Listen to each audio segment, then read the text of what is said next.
Fucking every hole. Fucking every hole. Fucking every hole. Yeah.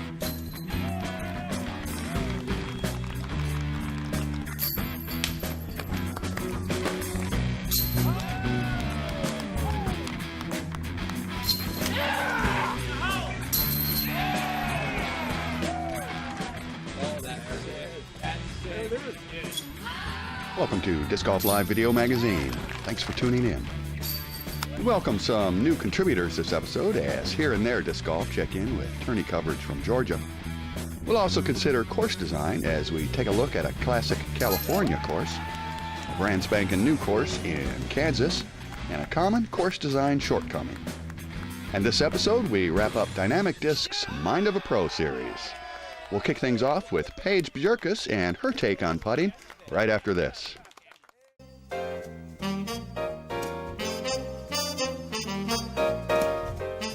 Production and distribution of Disc Golf Live is made possible through the generous support of our underwriters.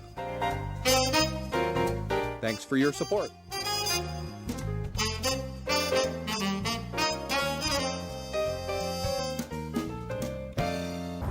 Okay, so here is what I'm thinking about, when I step up to a putt. So first of all, I'm thinking about my grip. A very common grip that most people use when they putt is called the fan grip or the control grip, and that's personally what I use. I wrap my pointer finger around the rim, and my three fingers are like fanned out onto the actual flight plate, and that really gives me control of the flight of the putt, because with upshots and drives, when you have the power grip, you're using all your power to get the disc to fly out and control. But with this grip, you're kind of letting your hand do the work, and so that's kind of my preference. I putt with Judges, and they're pretty stable putters. That's personally what I like to choose because I'm kind of a mix. I kind of spin and push putt, so I really like the more stable putters. Judges also have beads, and that's just what's comfortable in my hand. So you're going to want putters that are going to feel really nice in your hand. And I also prefer the classic types of plastic because, again, that's just naturally what is comfortable in my hand and really what I like to putt with. So I'm going to come over here and talk to you about my stance. Okay, so when I'm stepping up to the basket, I have a lot of things in mind. First of all, I want my hips in line with the basket. If my hips are in line, that means my shoulder is going to stay in line and my arm's going to stay in line. It's going to be a nice, smooth, straight putt.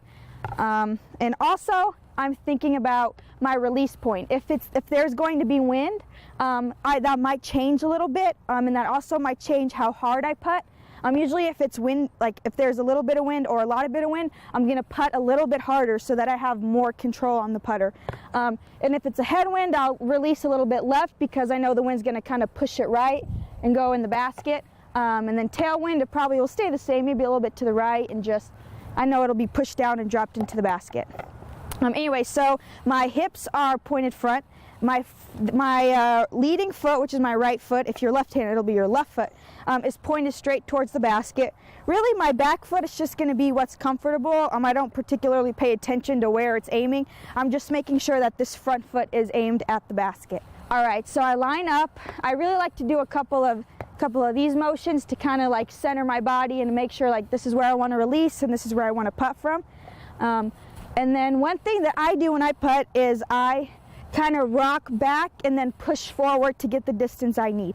I know some people kind of go down then up, or they rock back like backwards to forwards. And so personally for me, I know that I rock from backwards to forward just to get that oomph and the momentum I need to get the distance on my putt. So I'm making sure I'm getting that rocking motion and that I'm about to, fire. And then so I'll line up and I'll another thing that I do, part of my putting style, is to aim it like this. So I make sure the top of my disc is at the link that I'm aiming at. And usually I just pick a link, again it depends on the wind, but if there's no wind I'll pick a link a little bit up in the upper middle part of it because one problem for me is that I tend to miss putts kind of low, and so like I really try to work on aiming a little bit higher so that I can make sure that I'm not hitting low and I'm hitting it where I need to be hitting it. So after I do that, I go down and I rock back and then I push forward and I come from the center, because coming from the center means your arm's it's it's going to transfer. So it's coming from the center, and your arm's going to be center, and then your hand, and then your wrist. So it's really one fluid motion, and I'm making sure that, again, it's straight and I'm aiming straight. Then after I let go, I'm purposefully holding my follow through. Again, since I said I tend to miss low, something that I do in my follow through is I make sure to follow through really high, because I know that that means I'm getting the height and the power that I need. And especially because I'm kind of a mixed push and spin putt, it kind of tends to be nose down and it drops. That's for my particular putting style. So I make sure that my follow through is really high, and I want to hold it the entire way. That just, I mean, from my experience, if I don't follow through, I'm hitting short. So that just helps me make sure that I'm getting the distance and the height that I need. So again, I'm rocking back and forth, pushing straight through, and I'm following through high.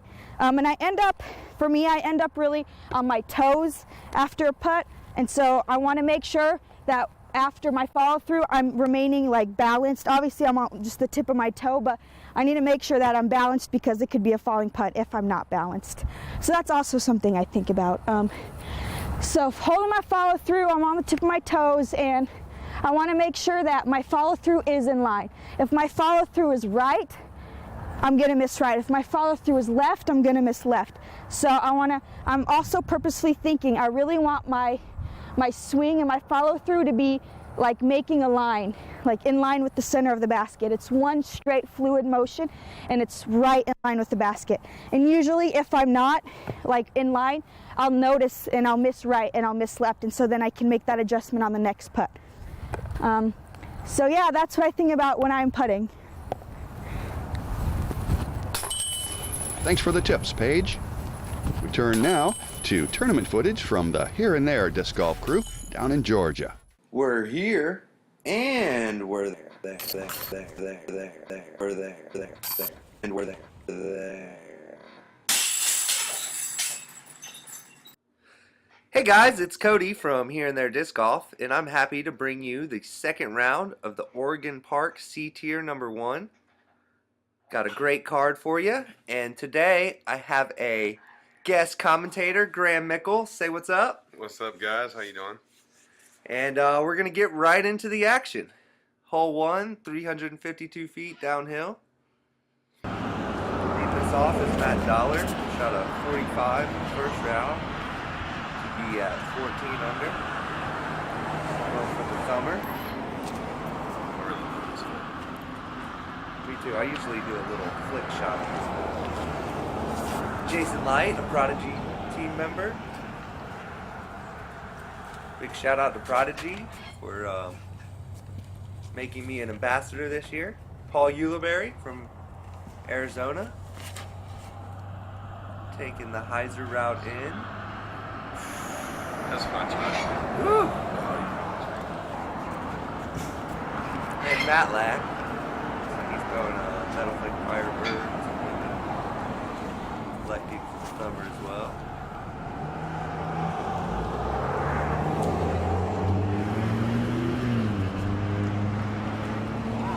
Yeah, he said he was muscling up to the camera. Colin Forehand, another member of Team Prodigy Disc.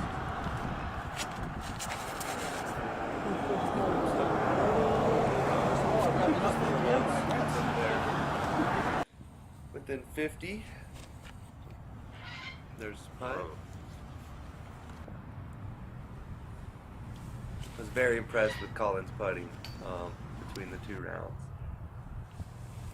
Yeah, I watched the first round you posted. That was good footage. This was for a lot of these guys, this was their first tournament of the year.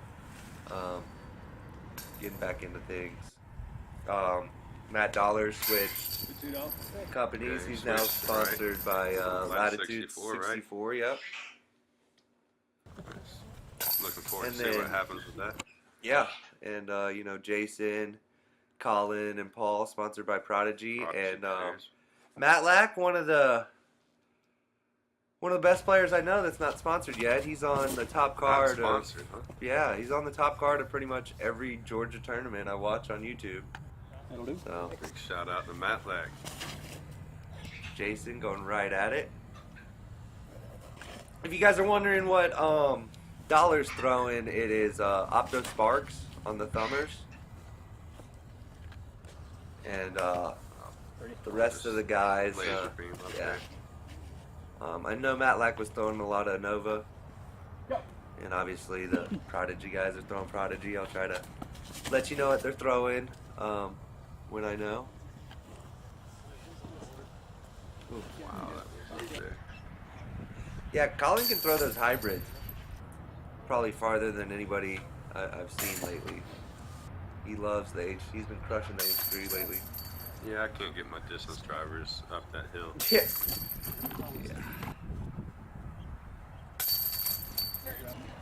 And everybody finishing up here. Everybody took a birdie except for Paul. And then hole 3, 605 feet. It's a great disc golf hole.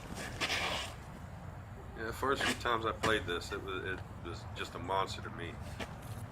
Yeah, it takes a lot of course management on this hole, or just 2 really good shots. Easier said than done. Yeah.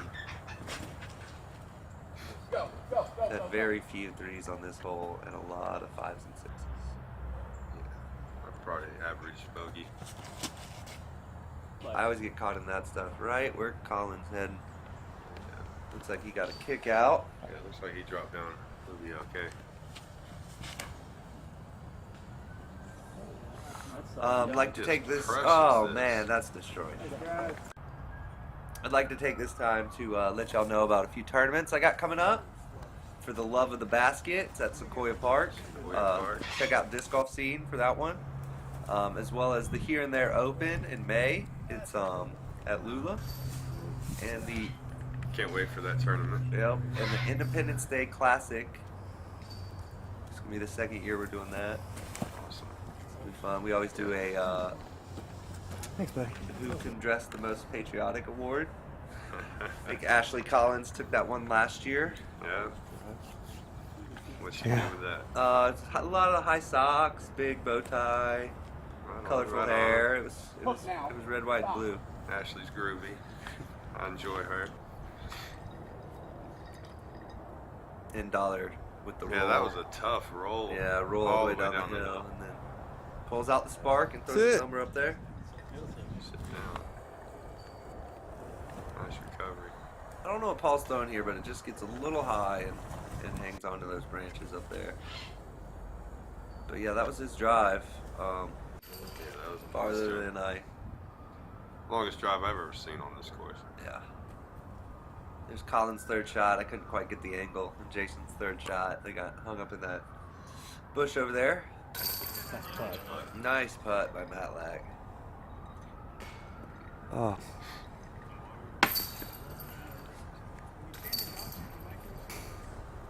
Just tapping out. Tapping in. And moving on to hole 4. In case you guys were wondering, Colin's putting with 300 PA2s.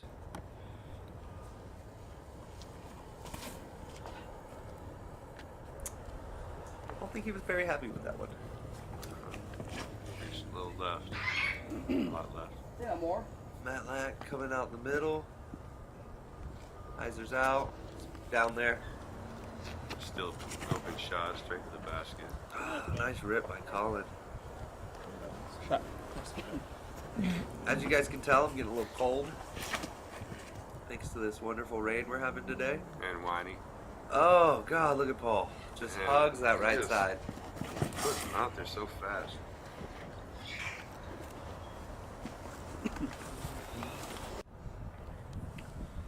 Jason Light with his up shot.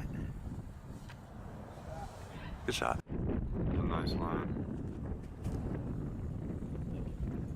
Oh! I can't believe he missed. Oh!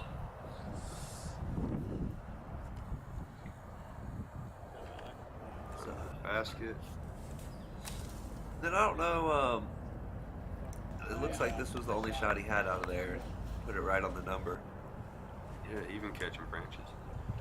Fought through. Nice. Putt. Nice putt, Colin, for the 2. This is a par 4. A couple of these par 4s are a little short, but Still very tough to get a 2 on this hole. Good eagle. Everybody else takes a birdie. Nice, but nice round.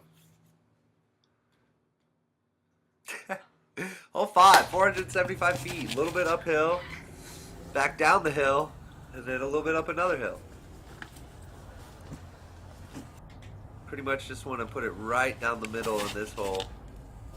Play a little right. Yeah, a little right. That looks okay though. There's not very many lines once you get to the tree line. Matt Lag just turns it over a little bit. Paul crushing one, just hangs down that right side.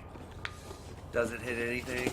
And then this is what I'm talking about. You just go right up the gut. That is a crush.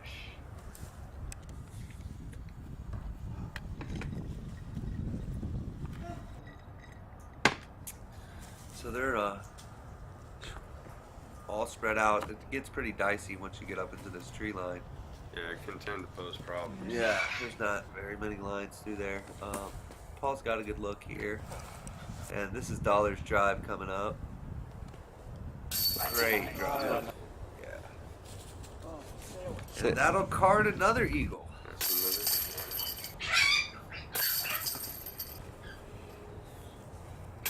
I was up there one time where Dollar was, and I made that putt. But it was my 3rd shot going for par. Oh, alright, hole 6. This is a roller hole, a sky roller hole, because you got to get it up and around this big tree right here. It was also the worst hole I filmed all weekend, because I just couldn't. I did not choose a good place to, Wow, it tried to for a position long myself. time. So you'll get to see him throw, but the disc sort of disappears. Could blame it on the lighting, I guess.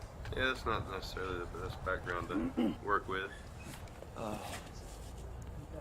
Jason Light.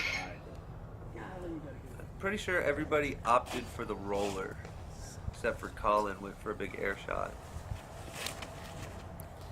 And then there's Paul throwing a nice, huge roller over those little crepe myrtles. And you can pick it up right there for a second, and then I try to readjust. Struggling. But Paul crushed that roller. That is a great roller. Unfortunately, Matt Lack comes up a little short here. Didn't get around that tree enough. It sticks out there. Yeah, and everything it clips, it just drops it straight down. Colin's got a nice little death putt right there. Paul's drive. And that's Paul's drive, which is 60, 80 feet past the basket on a roller. Gets his 3. That's 3. Putting it in for Solid 3. putt. I miss Matt Lack's second shot, but she got it all the way up there. See, Will Avery. This is little Will Avery right there. Moved to Ireland. Has he already moved? I don't know. But he's taken over head brewmaster at one of the #1 breweries In Ireland, yeah. It's a big congratulations to him. You like that? The Dollar almost takes this guy out. You gotta be paying attention when you're out there. Yeah, I do love this course because you can play 4 different layouts. They have 2 concrete Skip tee pads forward. per hole and 2 baskets per hole. Yeah, I do like that. So you can, at any point, you can play up to 4 layouts. Essentially Woo! for a course. Paul puts it Yeah, right that was a beautiful down drive. there. Right Does he not look like he's playing shortstop right now? Matt like a little low, but There you go. Got a little skip. it's a nice little worm burner down there.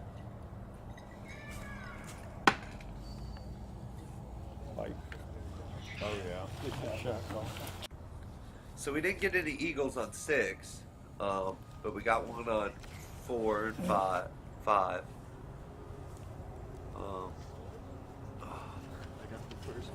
This hole's deceiving. You always think you're down there and you come up like right where Jason's at. Just a little short.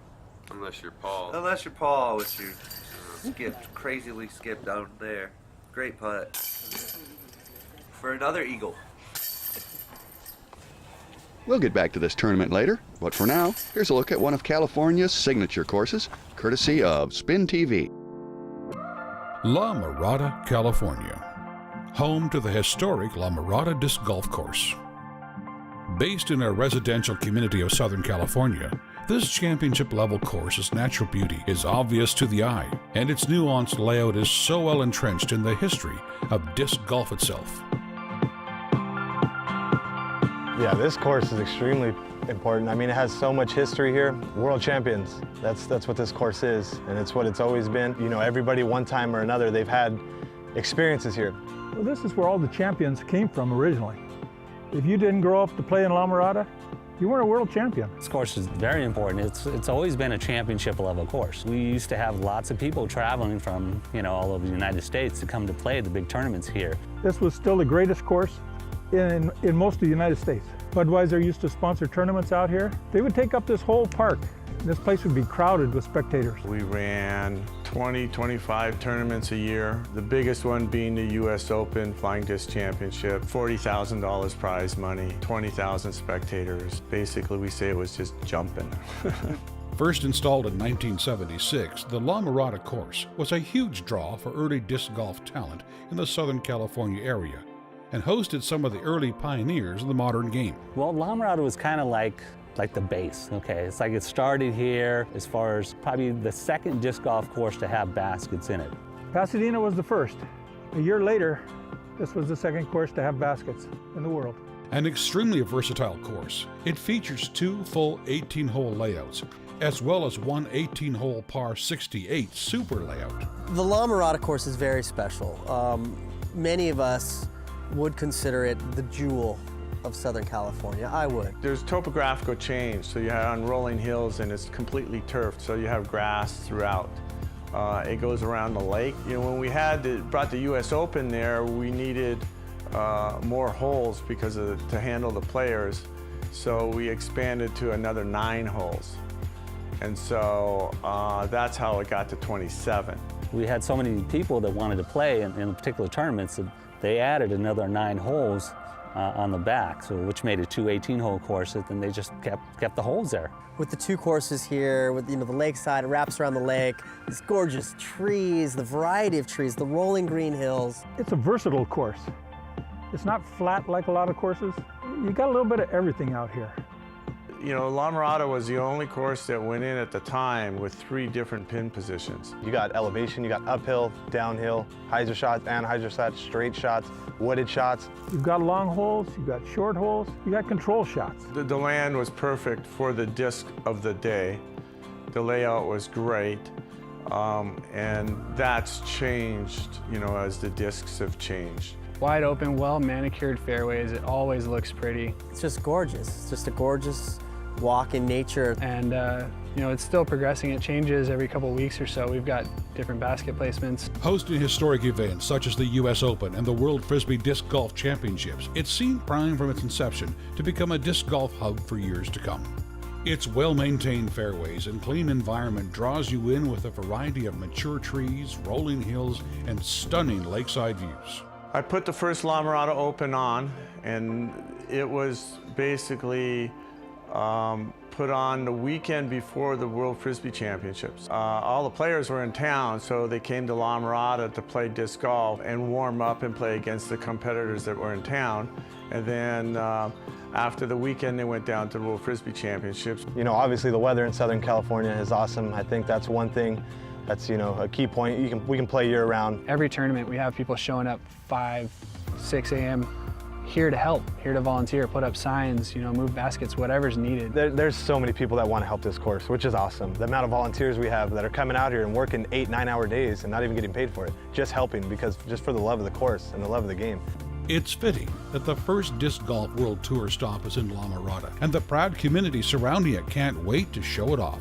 Hosting the very first event here at La Mirada is amazing. That's such an honor to hold here. Well, it's a classic, one of the early courses. Everybody should play it. If you've never been to La Mirada, there's not a better time to come out and either watch or play. It's Now we turn to it's the dynamic best course. discs as we tour a new course with many challenging design elements. All right, today we're going to talk about Eagle Disc Golf Course in Olpe, Kansas, out at Olpe Lake, the newest addition to the Glassblown Open courses. Very challenging course. Hole number 1 is a 360-foot par 3 island hole. When the wind is up, this hole is going to be very, very difficult. The basket sets up on top of a little mound where the island makes it a little short behind it. And this, what you can see here, is the drop zone. If you go OB, you must take a stroke penalty and throw from the drop zone. As soon as you get on the island, it can be a pretty difficult little putt there. You can see how close the OB is just behind the basket. Getting a 3 on this hole to start your round, nothing wrong with that. Most players are going to be pretty thrilled taking a 3 on this first hole. Hole number 2 is a 310-foot downhill, somewhat of an island. You must clear the road. It's a very unique style of hole. Nice hanging basket. You can tell it's going to sway just a little bit if the wind is up. Keeping in mind this day, the wind was really up. 480-foot par 4 for hole number 3. This is my favorite hole on the course. OB all down the right side, you can see the orange flags. There's OB road down the left and a nice gap off the tee. And right here you can see just in front of me, just short of the basket, there's a little ditch with some water in it. So it makes for a nice little island hole.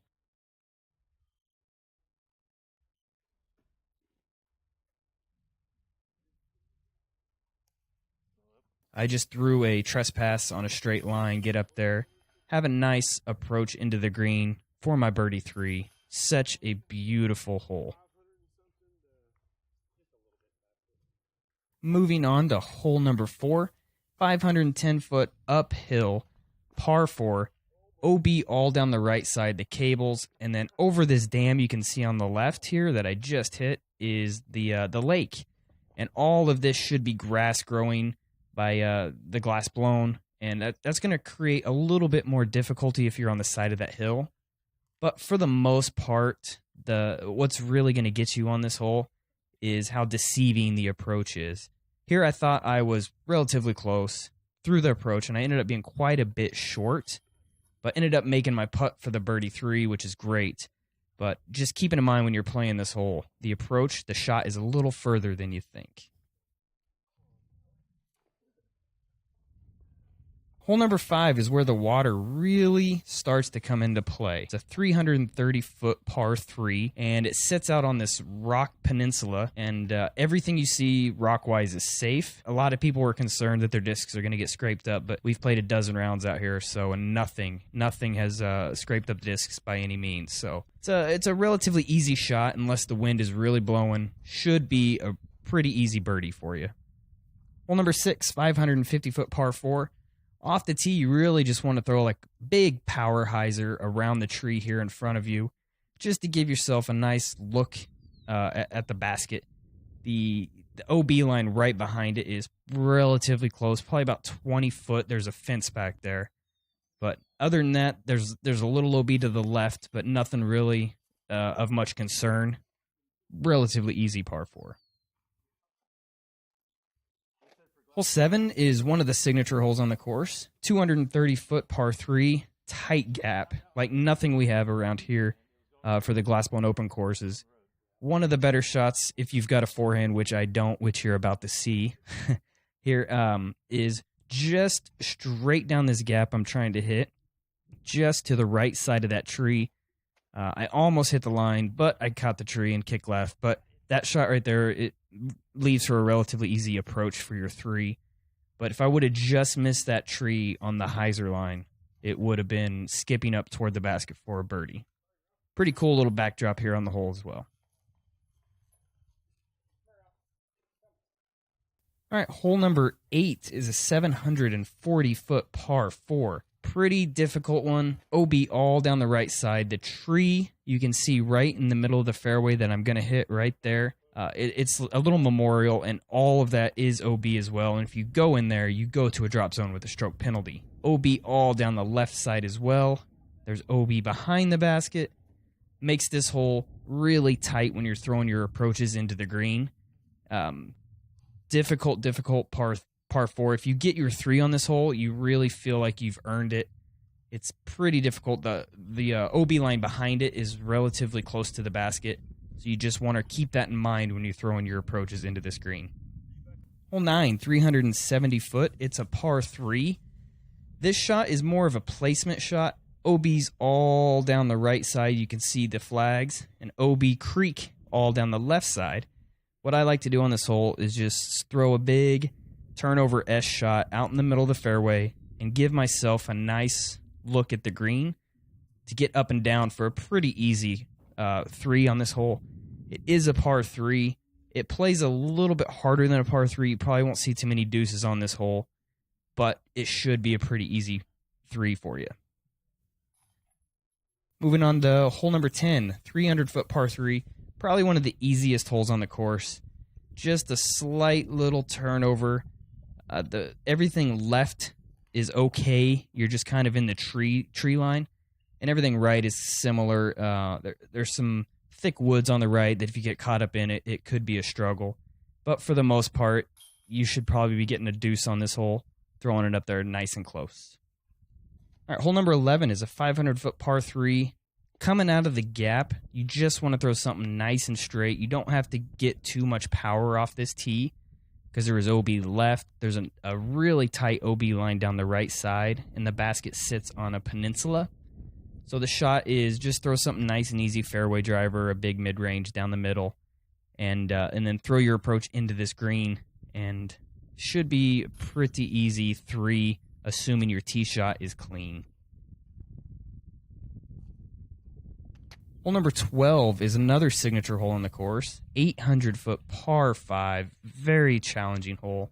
Fence all down the right side is out of bounds. There's an OB line all down the left side as well. I'm just trying to throw something down to the middle of the fairway and then throw an approach up to the edge of the OB to have a look at the postage stamp size green. Very small green. If you miss OB going for the green, you go to the drop zone you can see just in front of me. This will be full of water at some point, maybe not by GBO, but at some point we'll see water down in this. And the fence line on the right side is also out of bounds, making a 4 on this hole pretty spectacular, especially if there's any kind of wind blowing for the GBO. Hole 13, 250 feet, par 3. This hole can be daunting at times. For me, I like to play the hole for an easy 3. You can go for the 2, but if you happen to go in the creek, you're going to be throwing from the drop zone, just like this player right here. And that doesn't make it a very easy hole. You can tell how close the OB is on the hole. It's, in my opinion, a bonus deuce. Hole 14, 730 feet, par 4. This one can be difficult as well. You've got a placement shot. You want to throw about 320 off the tee here. And then you've got a corner fence that runs down and back that's out of bounds. And you really need to rip on this and hang it out further right than you think. I didn't quite hang this shot out as far right as I wanted and was really flirting with the OB on the left side of the fairway. This par 4 is very difficult. It could almost be played as a par 5, but it is definitely 3-able if you got your power game on. Hole 15, 540-foot par 3. This tee shot can be daunting as well. You just want to hang it out over the right side of the fence you can see there that's OB, but not get too much skip to the left side to where you're in trouble from these trees you can see. In the approach, relatively easy approach, minus the OB on the left side. You can hang it out to the right a little bit more. This one, it was a very windy day, so the shots were a little bit more difficult than hopefully they will be for you at GBO. But this approach by Dixon made a great putt right there for his 4 on this very difficult hole. Hole 16, 610-foot par 4. Probably the tee shot is one of the most important shots on this. You really need to get it down the fairway about 300 feet and stay as far away from that OB line there on the right as you possibly can. And the OB is pretty close to it down the left side and long as well. Coming down the stretch, this is a hole you're probably going to want to get your 3 on moving into 17. 17 is 375-foot par 3. There's a nice Nice little road on the right side that's OB. You want to play it. Dixon had a really good shot here. Just want to be on the left side to give yourself an open look at your potential birdie putt. If you get anywhere close to those trees there on the right side, it makes for a very difficult low ceiling putt that is almost impossible to get it high enough to get in the basket. All right, hole number 18 is 310-foot par 3 island hole. Very challenging hole. I'm throwing an EMAC Truth. The basket sits somewhere in the middle of the green here on the rocks. You just want to play a nice little skip shot right up to the basket and hopefully get your 2 to finish your round. Baskets and fairways do not a course make. It takes careful planning too. Sometimes things go wrong. Here are some thoughts on that from another new contributor, Disc Golf Weekly. What's up, guys? Welcome back to Disc Golf Weekly. And this week I'm going to be doing a video of what I think is the biggest problem in course designs. So for the video, you guys don't have to watch it. It's just me playing probably the most average round of my life. Really wasn't playing all that well on a fairly easy course. But what I want to talk about with you guys is what, in my opinion, is the biggest flaw in course design. And that is going to be the rough on the sides of the fairways. I chose this course specifically for this topic because it's not the most challenging course, it's not the most beautiful looking course, but in the summer it's completely unplayable. And that's because the rough is so rough. Like right now you can see on hole 2, even now in the winter when everything is dead, it's still very tall. It's probably elbow, sometimes shoulder height in some spots. And you'll see with where my drive lands, you almost can't see me where I'm putting. And that's maybe a 35-40 foot putt from there. And now I don't want this to come across as me complaining about courses being too hard or something like that, because I love challenging courses. I would much rather play a course that's just going to beat me up and eat me alive instead of a course that's wide open and it's just 2, 2, 2, 2, 2, and you finish 15, 16 under. I would much rather play a course that's going to chew you up and spit you out, and you're going to finish 6 or 7 over par.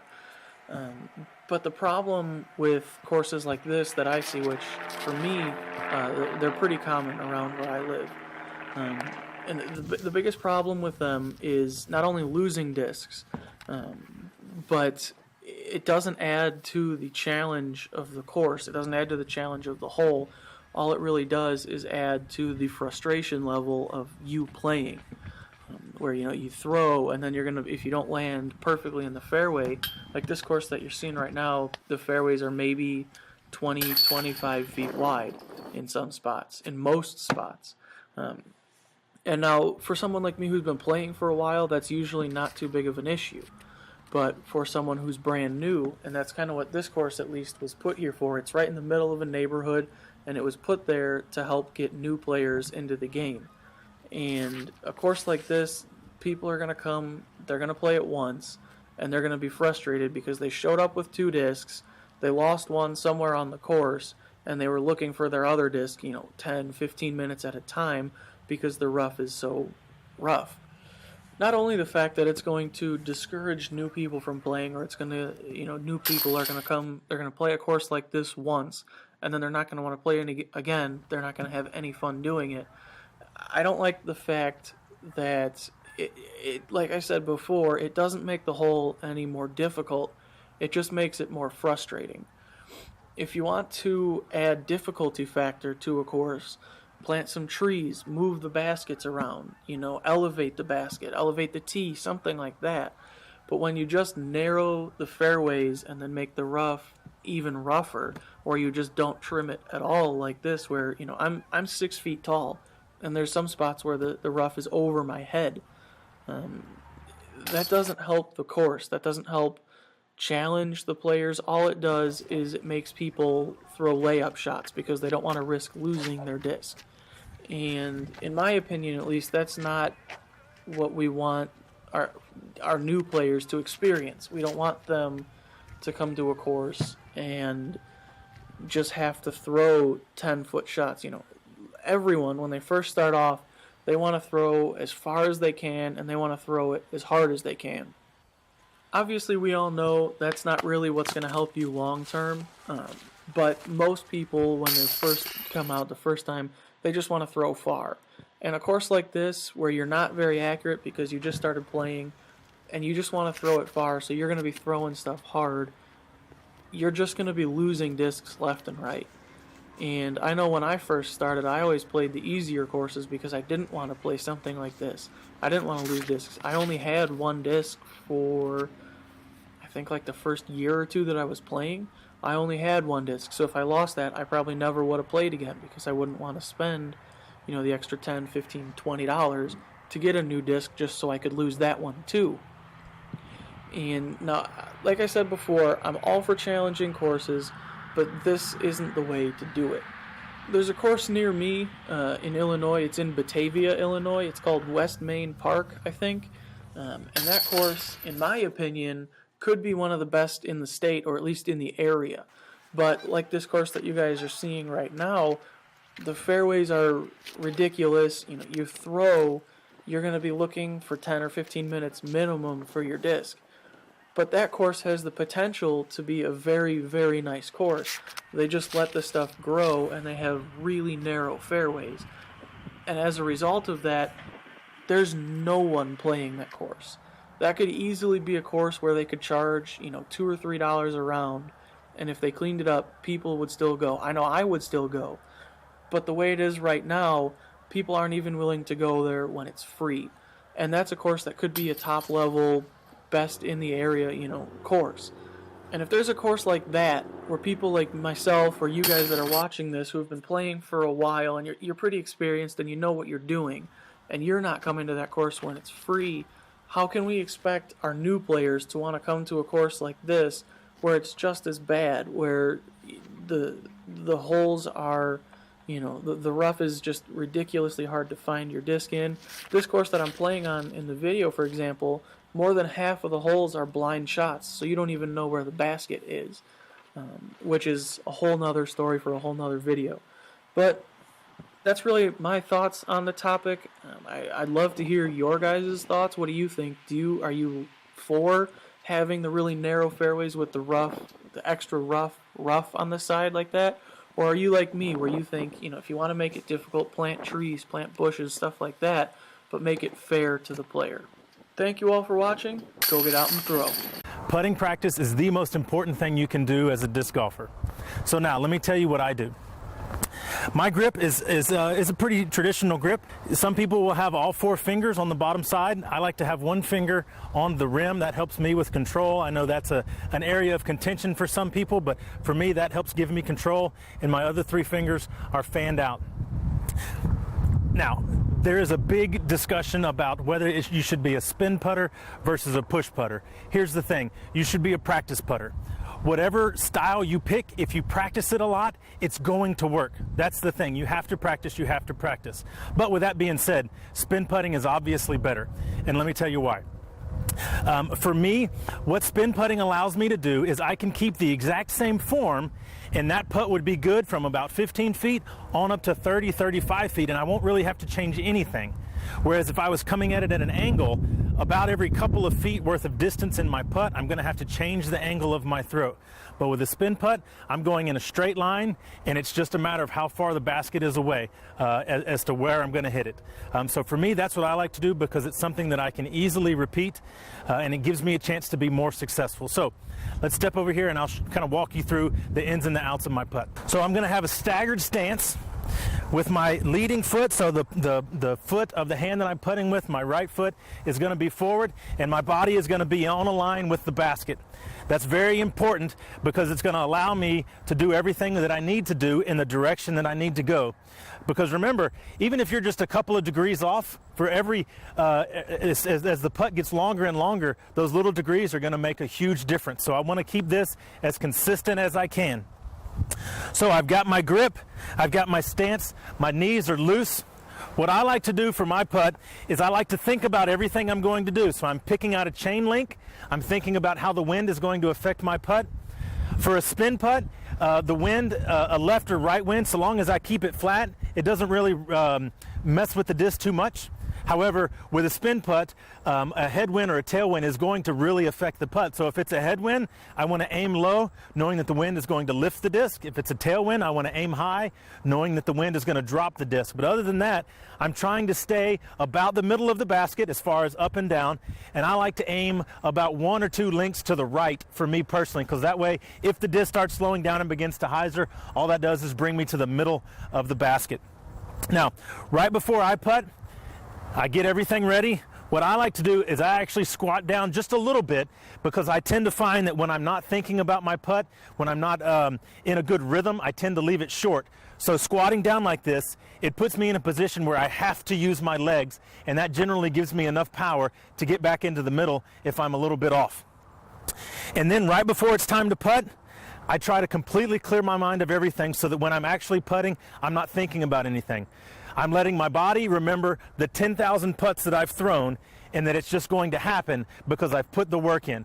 Occasionally I'm going to miss, a lot more recently. However, what I'm going to do is trust that that practice works and that it's going to come and it's going to work in the long run.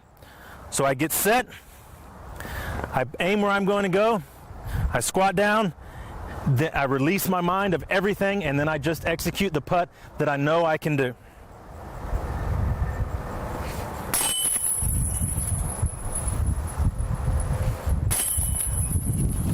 And that's what works for me. Thanks, Dixon. Now it's back to Georgia, where we pick up the action on hole 11. Looks like it's a fight for second right now. Dollar's got a 5-stroke lead right here. Colin opting for that route around the tree there. Just comes up a little inside. Oh, got it. I love this hole. It can be so it's mean at times. And what a kick! How does that even happen? So good. That was gonna be beautiful. It just like kicks the wrong direction. Jason Light looking good right there. They do have all those roots down there. Yeah, that was a nice shot, straight down the middle. Getting a little wide, but if it stays clean, that's a nice shot. That is a creek running along the left side. Creek and Beyond's OB. If you watch the first round footage, there's a couple of OBs. So Dollar did skip OB, throws this little up shot. Looks like he's going to save bogey. Oh, just off the mark. Good putt. Good putt.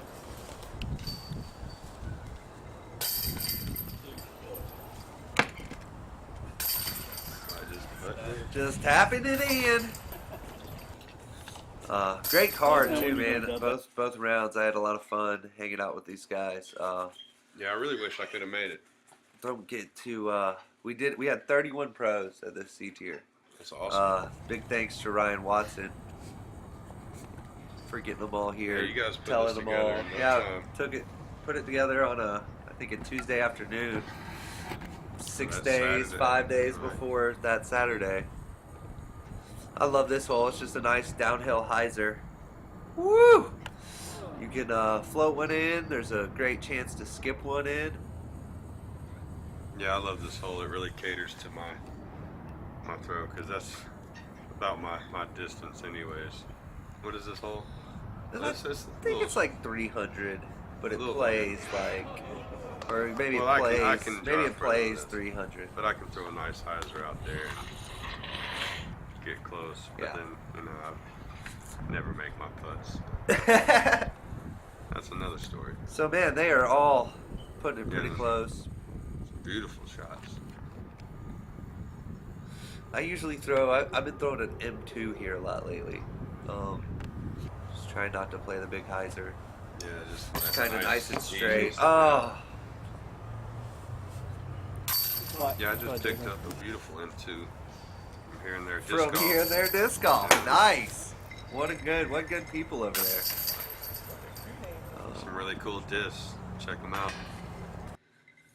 All right, so Dollar's still at 20. Looks like Paul and Jason are getting closer. Coming into hole 13, 323 feet uphill, and it takes a lot to get up there. Unless you Yeah, fall. yeah. I'm gonna say you guys can get them up there. I can't. Bang it. I usually leave myself about 60 foot. And you can go right around the trees or left. They're both pretty legitimate lines. Pretty open hole.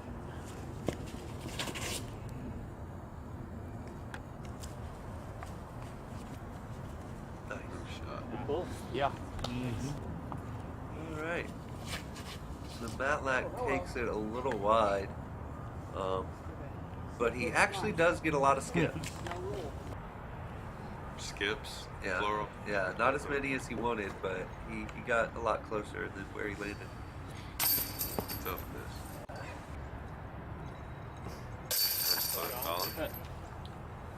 Yeah, they were all right there within 30, except for Matlack, maybe 40, 45.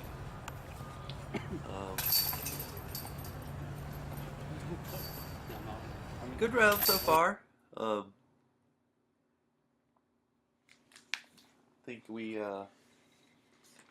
5 down, couple of 5 down, 4 downs, 5, 6 downs after 9 holes. Putting birdies together. So this is a pretty long hole too. It is downhill. But there's a little hyzer route around the trees that way. Oh, or Really like that. or you go straight at it. You gotta really have some time to get straight at it.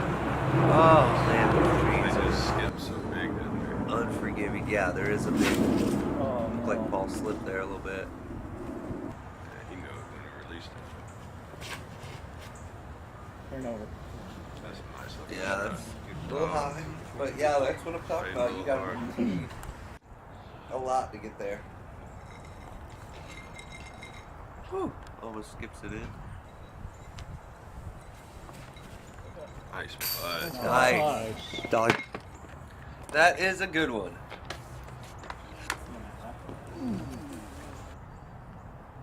Lighten it up. There we go. First putt of the day. Well, they just came out with this brand new Defender? For dollars?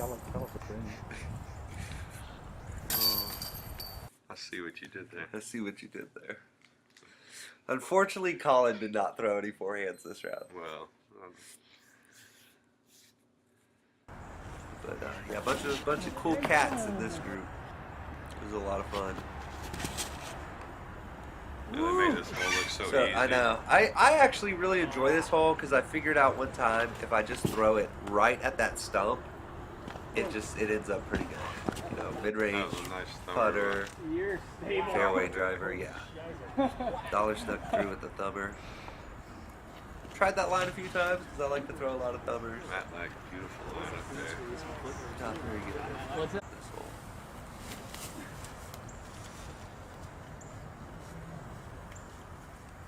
Yeah, this is a tough one. If you're not consistent, it'll eat you up. Yeah. Gotta hit that first 30, 40 feet.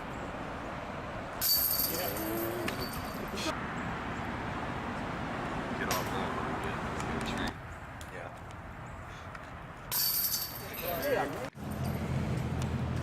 Still haven't.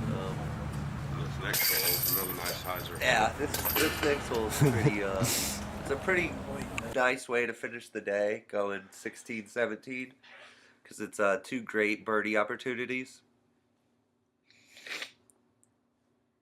I think it's 260 something. 260, 280. Yeah, it can't be that It's a nice easy far. I don't even hyzer. have to rip it to get it out there. Skip usually trickles in because it is on a hill, so it obviously you won't skip past the basket too far because of the hill. Middle short, they tend to skip a lot of that short. But yeah. We're just putting it up by the tree and making the putt. Stay away from my car.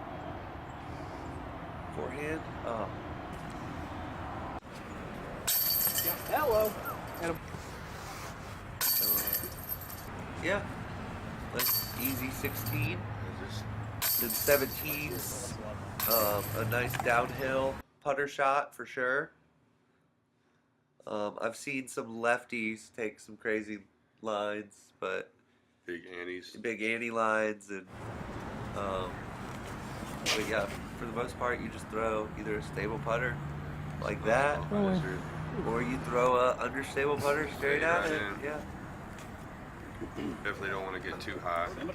Slow down. Yeah, if you power up on this, you slide very far past the basket. I think we're dropping about 10 feet. Yeah, at least from the hill to still inside the circle on the backside, probably 10 feet. As the disc disappears.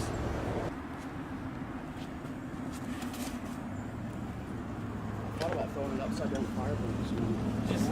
Oh man. So yeah, this is another.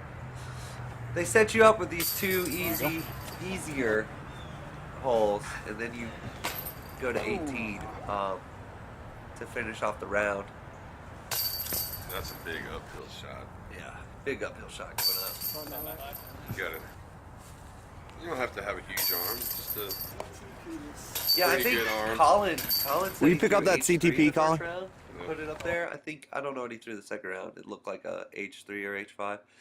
But yeah, guys, as we come into 18, I'd like to give a huge thanks to everybody involved. Cobb County Disc Golf, Craig Dickerson for coming out and helping, Ryan Watson, my co-tournament director, for working hard, setting this up with me. I love both Craig and Ryan. Great guys. I'd like to thank just everybody else who was there, who showed up, all the pros for driving down. Had a huge turnout, couldn't believe it. First place in Open won $330 at a C tier, which I feel like is pretty impressive for 5 days notice.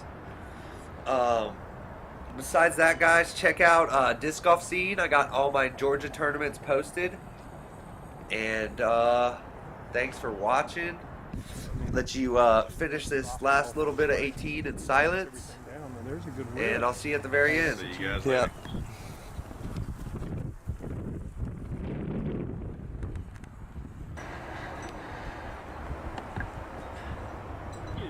Yeah. Oh. Good line.